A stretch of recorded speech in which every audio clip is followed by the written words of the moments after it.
প্রধানমন্ত্রীর ঈদ উপহার, জমিসহ ঘর পেল আরও 18,500 পরিবার। 26 জেলায় নেই কোনো আশ্রয়হীন মানুষ। ভারতের গ্রিড ব্যবহার করে নেপাল থেকে জলবিদ্যুৎ কিনছে সরকার। প্রতি ইউনিটে খরচ 8 টাকা 17 পয়সা। রোহিঙ্গাদের ভোটার তালিকায় অন্তর্ভুক্ত করার বিষয়ে তদন্তের নির্দেশ হাইকোর্টের। 8 আগস্টের মধ্যে প্রতিবেদন দাখিল।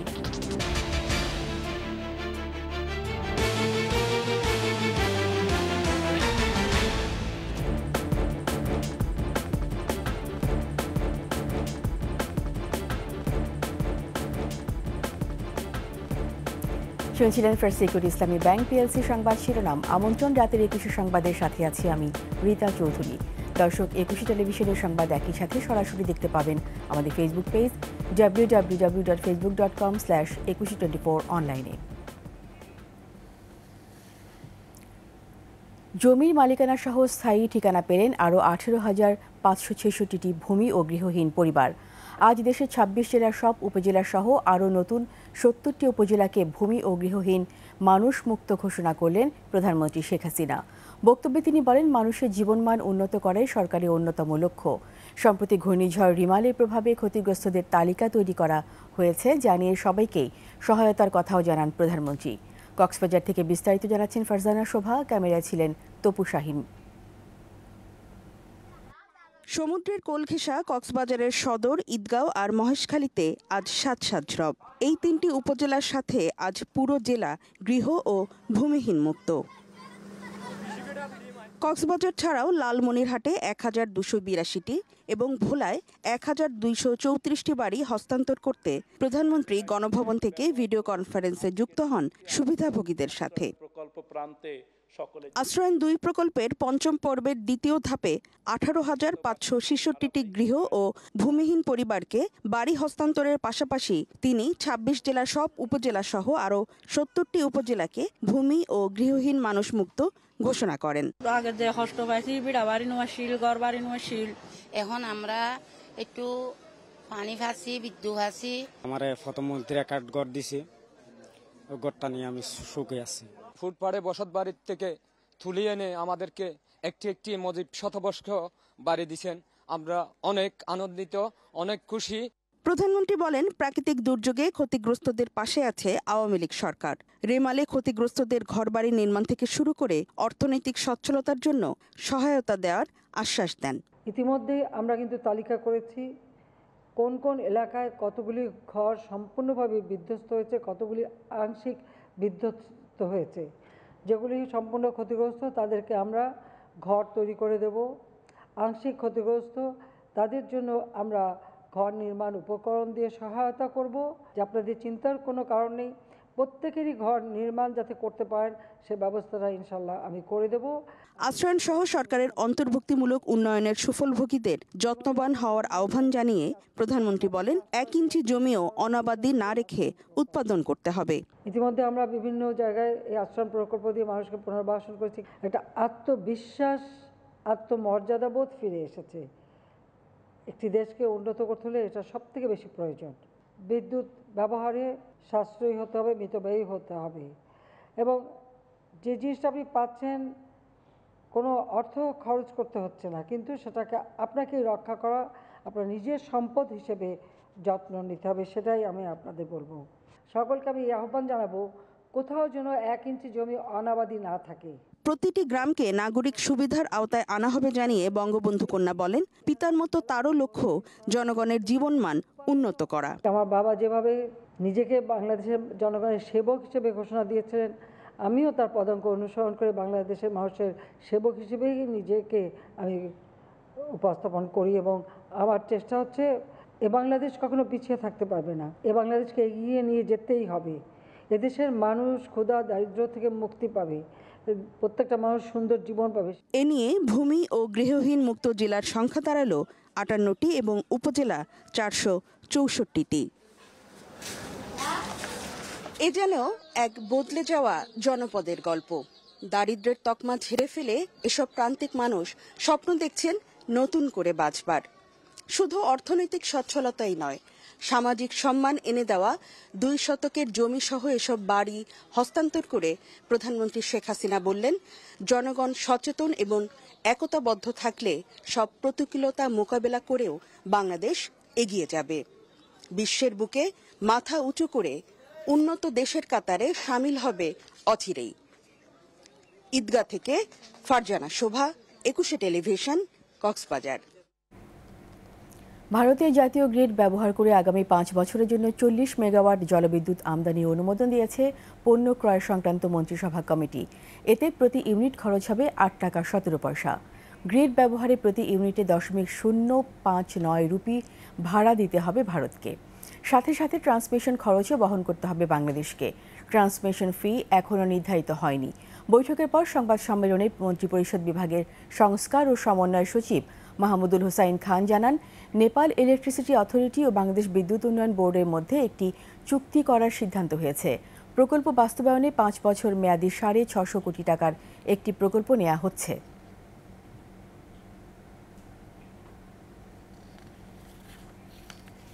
40 মেগাওয়াট 5 বছরের জন্য 5 বছরের জন্য এই চুক্তি করা হচ্ছে, ত্রিপক্ষীয় চুক্তি। কারণ বিদ্যুৎটা নেপালের আসবে, ভারত হয়ে বাংলাদেশে আসবে। খরচ পড়ছে বাংলাদেশি টাকায় প্রতি ইউনিট 8 টাকা 17 পয়সা। কলকাতায় খুন হওয়া বাংলাদেশের সংসদ সদস্য আনোয়ারুল আজিম আনার চোরাচালানের সাথে জড়িত ছিলেন এমন কথা কখনো বলেননি বলে দাবি করেছেন স্বরাষ্ট্রমন্ত্রী আসাদুজ্জামান খান কামাল। দুপুরে রাজারবাগ পুলিশ লাইন্সে হাইওয়ে পুলিশের প্রতিষ্ঠাবার্ষিকী অনুষ্ঠান শেষে সাংবাদিকদের প্রশ্নের উত্তরে তিনি বলেন, ঝিনাইদহ সন্ত্রাসপূর্ণ একটি এলাকা, ওখানে সত্যিকারের কি হয়েছে সেটা তদন্ত করে পরবর্তীতে সবকিছু জানানো হবে। এছাড়া আনারের মেয়ে সন্দেহভাজনদের নাম বললেও সে তালিকায় কে বা কারা আছেন সে বিষয়েও তদন্ত শেষ হওয়ার আগে কিছু বলা যাবে না বলে জানান স্বরাষ্ট্রমন্ত্রী।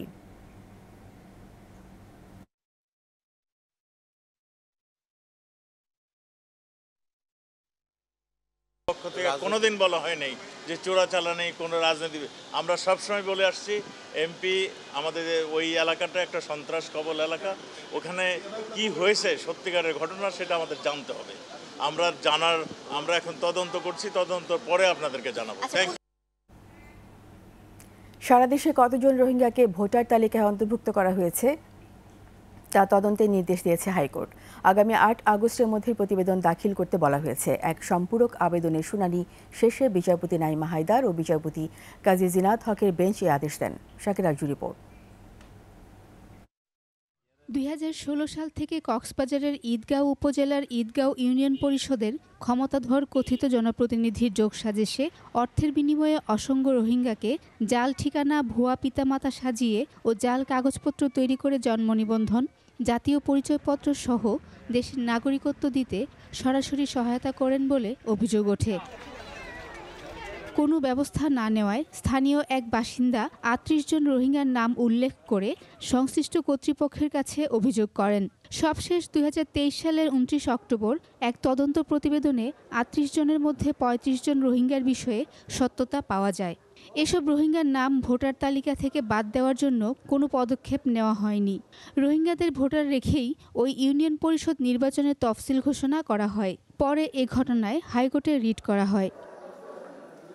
রিটের আদেশে সারা দেশে কতজন রোহিঙ্গাকে ভোটার তালিকায় অন্তর্ভুক্ত করা হয়েছে তা জানতে চেয়েছে উচ্চ আদালত। শুনানি শেষে 24 এপ্রিল বিবাদীদের প্রতি 4 সপ্তাহের রুল জারি করে ভোটার তালিকা থেকে তদন্তে প্রমাণিত রোহিঙ্গাদের নাম বাদ ও 6 জনের মধ্যে কক্সবাজার জেলায় কতজন রোহিঙ্গাকে ভোটার করা হয়েছে তা তদন্ত করে একটি প্রতিবেদন দাখিল করার নির্দেশ দেওয়া হয়। আইনজীবী জানান, এখানে ওই প্রতিবেদন দাখিল করা হয়নি, ফলে সারা দেশে ভোটার তালিকায় কতজন রোহিঙ্গা অন্তর্ভুক্ত আছে তা দাখিলের নির্দেশনা চেয়ে গত সোমবার সম্পূরক আবেদন করা হয়, যার আদেশ দেন হাইকোর্ট।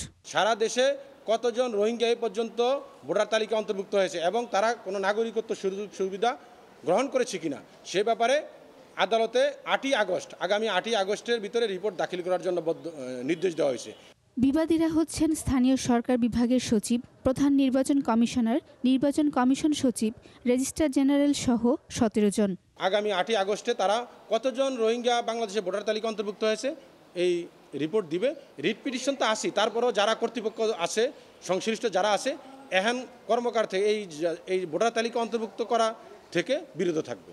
কক্সবাজার সদর উপজেলার ঈদগাঁও ইউনিয়নের ভোটার তালিকায় অন্তর্ভুক্ত হয়ে বাংলাদেশের জাতীয় পরিচয়পত্র নিয়েছেন 40 জন রোহিঙ্গা। তাদের তালিকা যুক্ত করে রিট আবেদন করা হয়েছিল। শাকেরা আরজু, একুশে টেলিভিশন, ঢাকা। অতি মুনাফালোভী ব্যবসায়ীদের অনৈতিক কর্মকাণ্ডের কারণে জনগণ যাতে ভোগান্তিতে না পড়ে সেদিকে খেয়াল রাখার আহ্বান জানিয়েছেন রাষ্ট্রপতি মোহাম্মদ শাহাবুদ্দিন।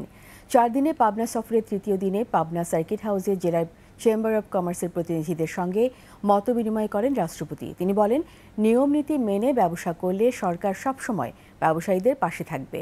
সরকার বাণিজ্য ও বিনিয়োগ সংক্রান্ত নীতি নির্ধারণে ব্যবসায়ীদের পরামর্শ গুরুত্ব সহকারে বিবেচনা করে।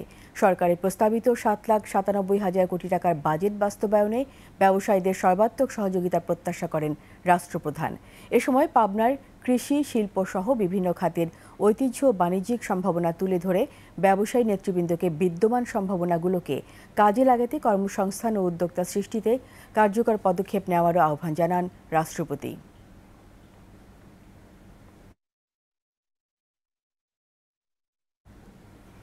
দায়িত্ব নিলেন নবনিযুক্ত বিমান বাহিনীর প্রধান chief air marshal Hasan Mahmud Khan. সকালে গণভবনে প্রধানমন্ত্রী শেখ হাসিনার উপস্থিতিতে নতুন বিমান বাহিনীর প্রধানকে র্যাঙ্ক ব্যাজ পরিয়ে দেওয়া হয়। সেনাপ্রধান জেনারেল শফিউদ্দিন আহমেদ ও নৌবাহিনীর প্রধান admiral Mohammad Nazmul Hasan rank badge পরিয়ে দেন।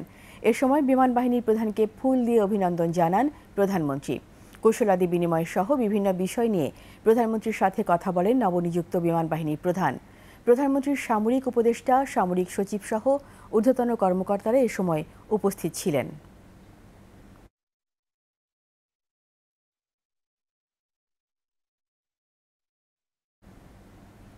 চার মোবাইল অপারেটর প্রতিষ্ঠানকে 152 কোটি টাকার সুদ মওকুফ করার অভিযোগে মূসকের সাবেক কমিশনার ওয়াহিদা রহমান চৌধুরীর বিরুদ্ধে মামলা করেছে দুর্নীতি দমন কমিশন দুদক।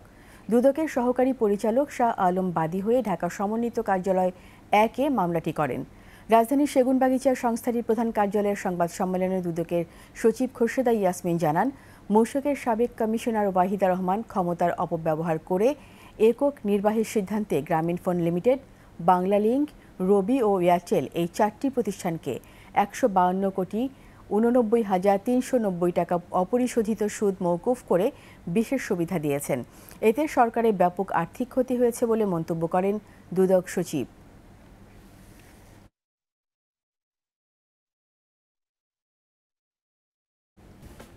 এবারে আন্তর্জাতিক সংবাদ।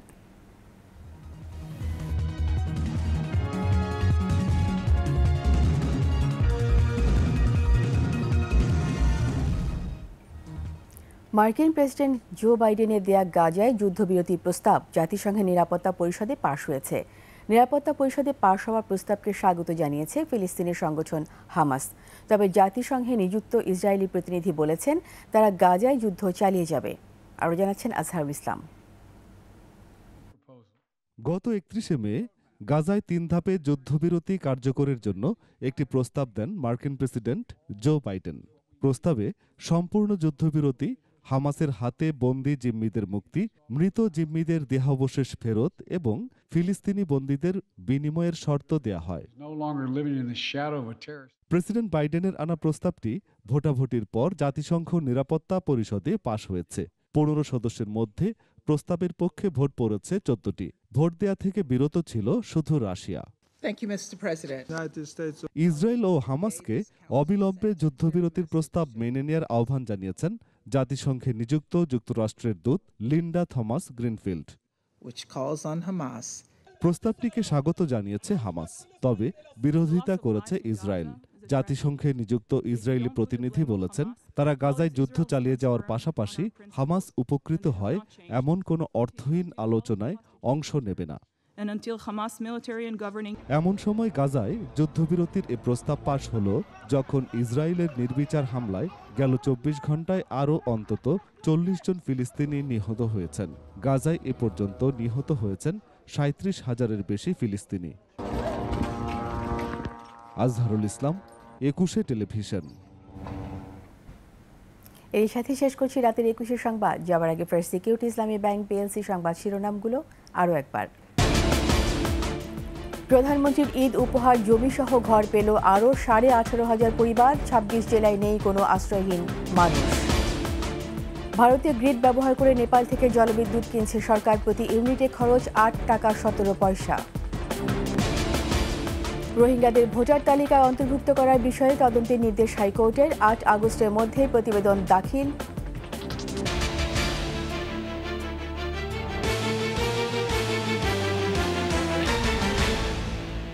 সবশেষ সংবাদ জানতে ডায়াল করুন 2021 নম্বরে আর ভিজিট করুন 21-tv.com ওয়েবসাইটে। এছাড়া ফেসবুকে ভিজিট করতে পারেন facebook.com/2124 অনলাইনে।